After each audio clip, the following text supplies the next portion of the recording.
Hello.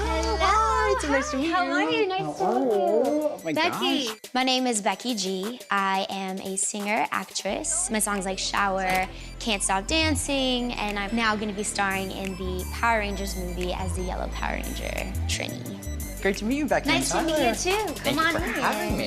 When she opened the door, I had no idea who she was, but she had an amazing energy, and I could tell that she was really open to the experience. Oh my gosh, well, thank you for having me. No, thank you for this. I'm just so excited. Oh my gosh, well, I'm excited to dive into this. One of my good friends, little John, had a reading with him. And in the reading, he actually spoke about the song that I have with John and Yandel. There's a female vocalist taking part in one song that I would have to highlight. One of the songs that I was curious about is me and a female singer, Becky G. That's exciting. And that was so cool to hear, and it was so positive too. I love that he's such a positive person, and I was like, wow, that's so cool. It would be awesome to sit down and vibe out with somebody. I have a lot coming through already. So, really? Yeah, it's really interesting. So let me see where we're going. And I'll just kind of navigate from there, there, there. I think the people that I'm trying to connect to, they're like my guardian angels, and I feel like they're looking out for me. And that feeling, I feel so sure about, but to have it validated by somebody like Tyler himself would mean a lot to me. Give me 1 minute. Don't worry about it. You, okay. You. When I connect to people, they generally will show me some detail about the last moments of their life. Right. And thankfully, there's an acknowledgement of a woman coming through, and she acknowledges, first and foremost, that she feels like she lived a good duration of life. And I don't feel like I'm just raising my own children. Mm-hmm. There's a feeling of being able to be there and almost kind of taking care of other children. It's a little bit more serious than just a grandchild visiting their grandma. Right. She's kind of having me acknowledge this being to like a bit of a heavier tier. Well, my great-grandmother, my great-grandparents' house in general was just like the YMCA. She got to see generations after generations be born. She played a big role. Right. Both my grandparents, yeah. Makes sense. I'm acknowledging, passing on a name.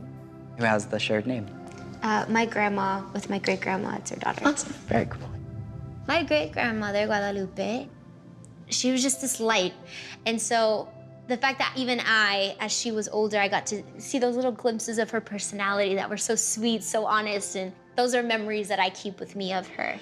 There's a feeling of I'm discharged from the hospital, but I know that this is the last time that this is going to happen and that I'm going to be alive. And there's a feeling of I know this and I'm okay with this. Yeah. And there's a sense of peace on her end of feeling like I'm okay, I've lived this long. There's a feeling of comfort almost. But there's a feeling of knowing how much she was loved. And she knew when people were saying, we love you, that she was loved and she felt that. But she had more time to actually process her passing because I think on some level she knew. She knew. She was just ready. Yeah, exactly. She finally felt ready. It sounds like you had closure with your great-grandma. Yeah. When she comes through, there's an acknowledgement of being there within career. She's kind of giving me this feeling of, I'm happy that my life lives on through you. Wow. But she acknowledges almost living vicariously. That's amazing. One of my favorite memories with my great-grandma, Guadalupe, I think, is I would sing to her. She'd be sitting on the couch in the living room and it would be like, okay, everybody be quiet, Becky's gonna sing. And I would sing. And that's something those memories that I always carry in my heart. That way of loving unconditionally, I will carry on when I have my own children, when my siblings have their children. You? All right. Thanks. Okay. Do you have any non-fabric pieces that you've brought with you today? Anything that wouldn't be a fabric? Yes. Okay. I feel like I meant to hold on to one of those pieces. Okay. So could we maybe get it up? Yeah. I'll give it to you this way. Oh, perfect. Thank you. Perfect. Yeah. Okay. All right. Tinkerbell. I don't know what that is. What was it? Got a Tinkerbell reference. What? Tinkerbell? Tinkerbell? Tinkerbell? Keeps coming in. What does that mean? Tinkerbell? Tinkerbell? That's so weird, sorry. It's okay. That's...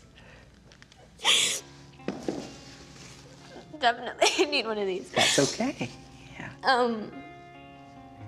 Yeah. The frame. Yeah. At the same time, I had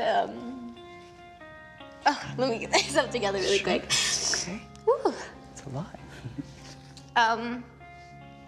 At the same time as I had in one of my rooms, decorated everything Tinkerbell because I was obsessed with Disney. Right.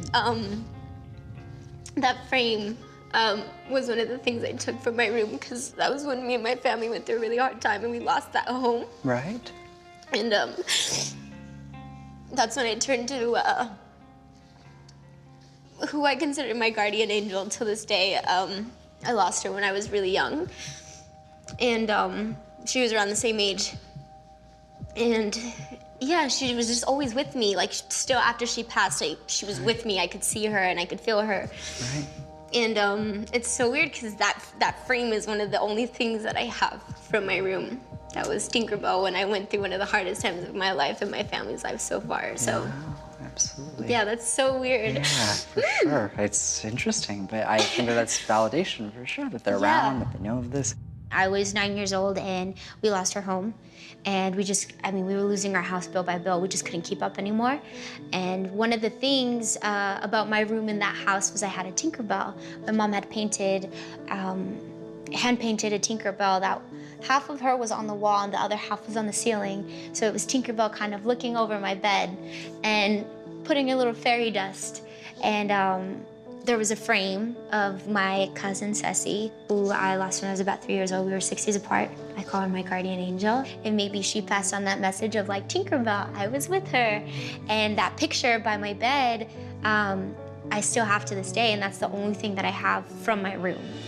It's funny, if you look at the frame, it has dragonflies on it. Right. And I've always connected her to dragonflies. Right. Just the other day, I was on stage, the stage was turning, and I was about to perform in front of like 50,000 people, and there's a dragonfly circling around me. And it was just this like, I got very overwhelmed with emotions because I was I was at my limit. I was exhausted. I didn't want to continue. And the dragonfly kind of just changed everything. Wow. Yeah. She'll always be connected. It's amazing, but I'm so relieved and happy to hear that. I love connecting with clients in the way that I feel we've connected. Thank you so Amazing. much. Oh my gosh. I think my guardian angels are more important to me now than ever. Going into these new adventures in my career, I definitely feel like I need that guidance. And so far, they've always led me in the right direction, and I think I really owe it to them that I am where I am today. Thank you so much. This has just been Honestly, really interesting.